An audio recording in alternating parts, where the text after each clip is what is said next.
What would make you give up a jet-set lifestyle with a high-flying career, a massive salary and all the trappings that go with it? Well, Jo Hand did that. She's now got her own thriving business.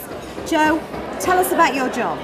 Well, I'm in the business of recruiting, so I worked for the biggest employment agency in the world, Manpower UK. Went up through the ranks over the years and ended up being a regional manager covering the whole of the North East. But 4 years ago they decided to restructure, and I was offered the whole of Scotland and the North East and Yorkshire for the same salary. So it really didn't sit too well, and I decided to take voluntary redundancy. And over a period of time I had been thinking that, you know, it's great working for the biggest in the world, but it was very, very much a place where you couldn't make your own local decisions as much as you should have been able to, really. So I decided if I set up my own employment agency, I could still be me, doing all of the things that I was good at, but I could make my own decisions locally to benefit not just my customers but the candidates that were looking for work as well.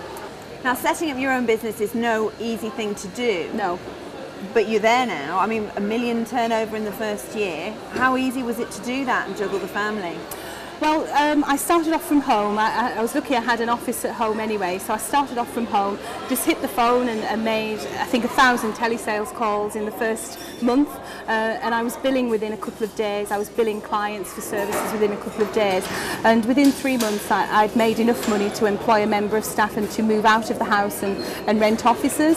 And then here we are today with 2 branches and 13 staff, so it's going well. That's amazing. So what drives you then? Your family, obviously, but what drives you to do that? Because you did it very quickly.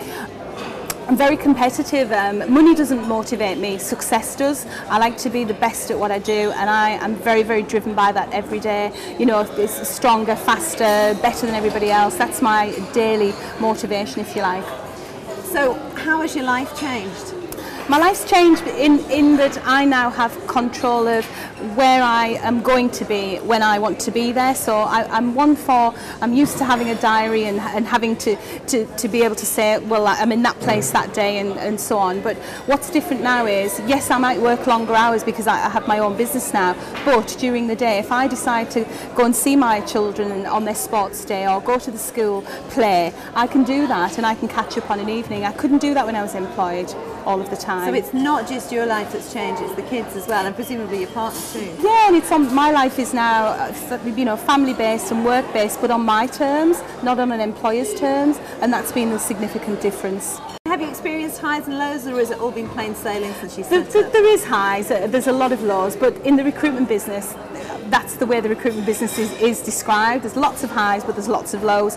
Candidates can let you down, and you can lose billing if they don't turn up for a permanent job on that day. So that can happen, which is all part of the course. But I suppose the biggest lows have been sometimes cash flow problems, which every business has. And if any business says they don't, well, I don't believe them. But it's just knowing how to deal with those, and it's keeping stock of who you're about, what you are, and just being confident that whatever the problem is, that's today, deal with it, and tomorrow just crack on as normal and go for it. So what's the best piece of advice perhaps then that you've had in terms of setting up your own business and what to go for, so that anybody watching this thinking, wow, I wonder if I could do that? Well, there's a lot of fear out there, and I do think a lot of it is down to scaremongering by the media, I'll be honest, but some of it is true in that the banks aren't lending as much money to businesses, and they're restricting cash advances to businesses.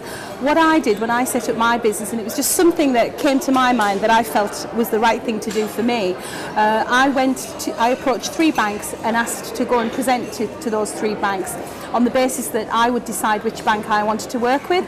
After those 3 meetings, I was told by all 3 banks that's not how it normally works, Mrs. Hand. And I said, well, that's how Mrs. Hand works. So I went and did that, and funnily enough, all those 3 wanted to take me on, and so the other 2 are still chasing me today. So I think you have to be empowered and have this massive confidence when you walk in a room and ask for money, and make them want you, not let them see you need them desperately, but make them want you, and I think that works. I don't think you're scared of anything, Jo, are you? No, only the dark sometimes. Jo, thank you very much. Thank you. Thanks.